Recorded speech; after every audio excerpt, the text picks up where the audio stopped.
నమస్కారం ఈటీవీ 360కి స్వాగతం ముందుగా ప్రధాన అంశాలు చట్టసభల్లో మహిళలకు 33% రిజర్వేషన్లు కావాలి ఇవాళే తీర్మానం చేసి కేంద్రానికి పంపుదామన్న ముఖ్యమంత్రి 35 ఏళ్లు పైబడిన మహిళలకు ఉచిత వైద్య పరీక్షలు అత్యాచారాల నిరోధానికి ఫాస్ట్ ట్రాక్ కోర్టులు సభలో సీఎం ప్రకటన స్త్రీల సమస్యలపై ప్రభుత్వానికి చిత్తశుద్ధి లేదన్న జగన్ మంత్రులతో సంవాదం విమర్శలను తిప్పికొట్టిన అధికార పక్షం సాక్షి మీడియాకు మంత్రులు నారాయణ పుల్లారావు నోటీసులు అసత్య కథనాలపై క్షమాపణలు చెప్పాలని డిమాండ్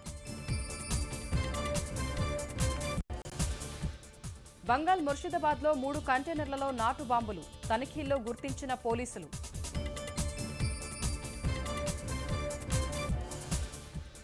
ఈపీఎఫ్పై పన్ను ప్రతిపాదన ఉపసంహరణ ఉద్యోగులు ప్రజాప్రతినిధుల విజ్ఞప్తితోనే నిర్ణయమన్న అరుణ్ జైట్లీ